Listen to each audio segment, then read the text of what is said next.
নমস্কার। শ্রীমদ্ ভাগবত প্রথম স্কন্দ অষ্টম অধ্যায় ব্যাসদেবের ভাগবত রচনা। শুনি তবে নারদের জন্ম বিবরণ, ভক্তি ভরে অশ্রুত্যাগ করে মুনিগণ।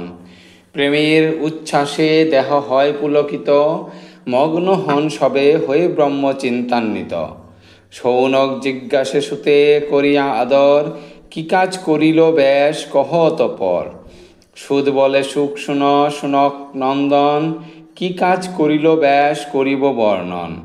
শুনিয়া নারদ মুখে মহা উপদেশ, কামাদি রিপুরে ব্যাস করিলেন শেষ। একদা প্রভাত হলে তিমিরা রজনী, সরস্বতী তীরে যান ব্যাস শিরোমণি। নির্মল তটিনী তীরে সমাপ্রাস নামে, আছিল আশ্রম তার ক্ষেত ধরাধামে।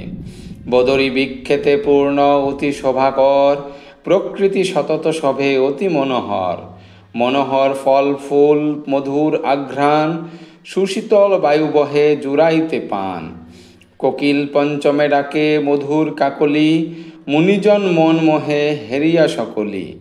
নাহি হিংসা নাহি দেশ অতি নিরজন, ভবের ভক্তি স্থান তপের কারণ। প্রবেশিয়া সেই স্থানে ব্যাস মুনিবর, করিলেন হরিপদে নিবিষ্ট অন্তর।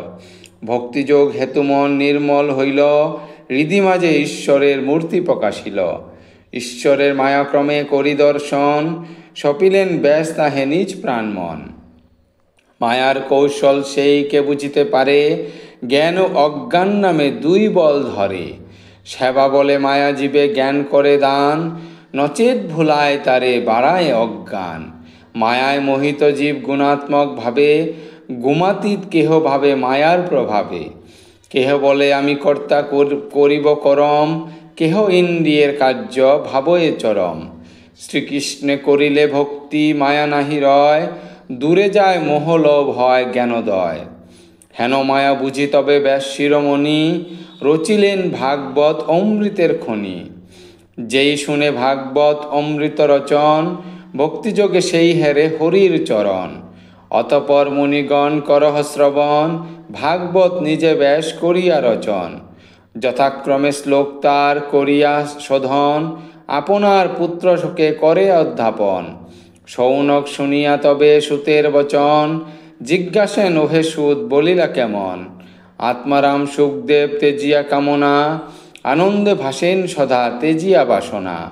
কেমন এ ভাগবত সুখ তপোধন, করিলেন স্থির মনে পুণ্য অধ্যয়ন। শুনিয়া এহেন প্রশ্ন সুত মুনিবর, উত্তরে বলেন ইহা ভাবিয়া বিস্তর। বিতরাগ আত্মরাম যত মুনিগণ, গুণে মুগ্ধ হয়ে করে হরিরে ভোজন।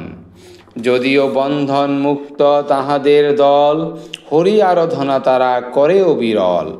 অমুক্ত বা মুক্ত যেবা হয় ত্রিভুবনে, উৎসুক হইয়া থাকে হরির কারণে।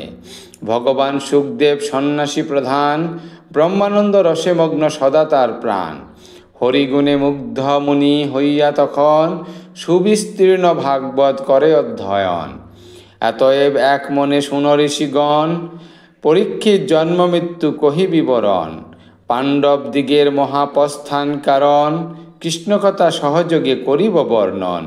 শুনহ সকল ঋষি হয়ে এক মন, ভুবনতে নাহি মিলে হরি সমধন। সুবোধ রচিল গীত হরিকথা সার, শুনিলে হইবে পূর্ণ যাবে পাপ তার। ইতি ব্যাসদেবের ভাগবত রচনা।